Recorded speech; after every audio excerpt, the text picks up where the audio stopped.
Assalamualaikum and a very good day for everyone. Today we're gonna be making pasta aglio olio. For today's recipe, we're gonna be making our own pasta dough. Okay? Without further ado, let's get right into the cooking. But before that, let me remind you to always wash your hand because we are gonna be kneading the dough manually, and always cover your hair and take care of your hygiene before entering the kitchen. Okay, to start, we're gonna sift our flour first. Okay, make sure that it's fine before we start mixing it up with the egg yolk. Okay, for information, you can use semolina flour for the original recipe, but for today, we're gonna be using common flour that we have at home. If you have semolina, feel free to use the semolina flour, because semolina flour will give the pasta a more yellowish color, as the flour is um, better suited for making pasta dough, but um, normal flour is okay. Multi-purpose flour are okay for the recipe. Before we put our egg yolk in, we're gonna first make a volcano for the flour. Okay, and next in the middle we're gonna put all the egg yolk that we're gonna use. I'm just using egg yolk because we want to give it a more yellowish color. Okay, give it more color to our pasta, but you can also use the whole egg as well.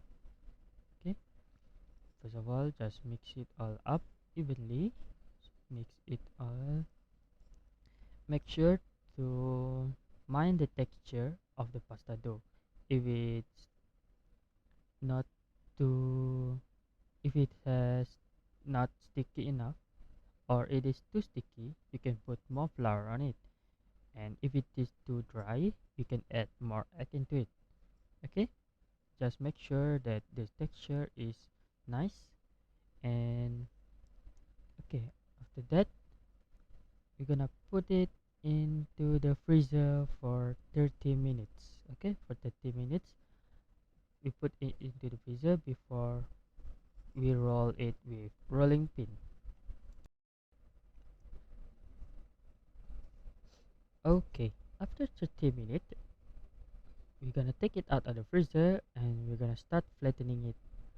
Before we start flattening it, make sure that the surface that we're gonna use are we need to pour a lot of flour on the surface that we're gonna use to make sure that the dough won't stick to the surface.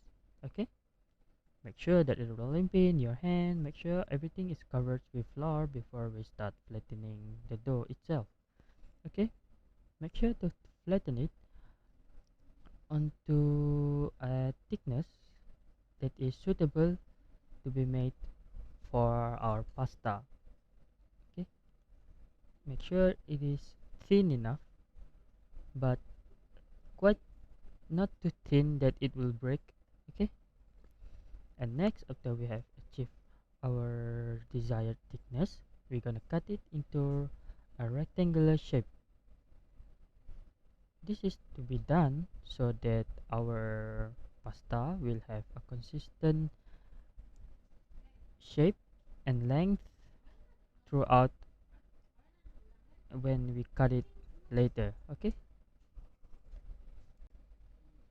remove all the excess dough that we don't use. Okay, as you can see, I forgot to put more flour on the surface that I used to flatten dough, and it's quite sticky, but it's okay.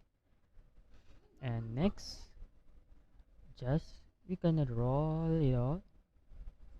Okay, then after we roll it, we're gonna cut it into little pieces, and all this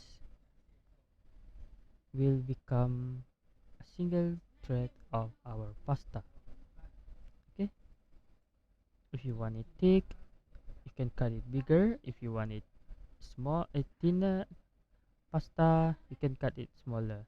Okay, this is according to your own preferences. Okay, just how you want the pasta to be.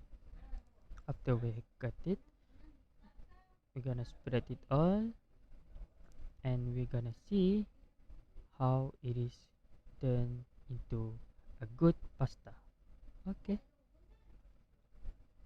here it is the pasta that I've done. Okay, I've made it enough for one portion only. As you can see, I cut it not too small, not too thin, quite thick. Okay, next we're gonna start boiling our pasta. Okay, just put it in a boiling water and then put some oil and just boil it for around a minute before you can pick it up and turn off the heat. Okay, this need to be done before you start cooking the pasta itself. And next we're gonna heat up our pan to start cooking our pasta. Okay, when the pan is hot enough, we're gonna start by putting some onions, okay, onto the pans. Gonna start off with some onions. Okay, just chop it not too fine. Okay, before just stir it up, make sure that the aroma and the onion is absorbing some oil first to make the aroma better. Okay,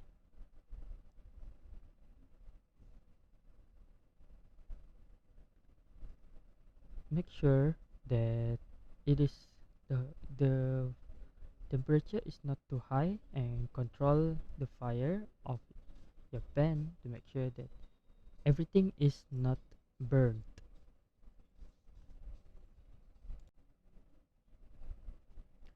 After we are done with our onion, and we're gonna put our seafood, and the seafood that we're gonna choose for our menu for today is prawns. Okay, we don't have, if you have some clams or other seashells or other seafood, you can put it in, but for our menus today we're just gonna use prawn for our menu. Okay, and next, after we have put our prawns in, we're gonna start putting all the seasonings that we're gonna use. First of all, we're gonna use some Cajun. We're gonna put some mushrooms. Okay, stir it up, mix it all well. Okay, make sure that the heat is not too high,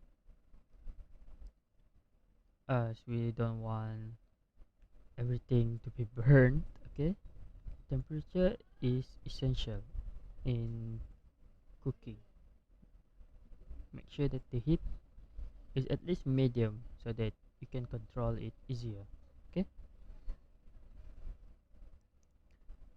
the first one we put was Cajun, and next we're gonna put some oregano, some parsley, some salt, some pepper, and you can adjust the amount of each seasoning according to what your preference is. If you want your pasta to be a bit spicier, you can put more Cajun in. Okay, if you don't want to put uh,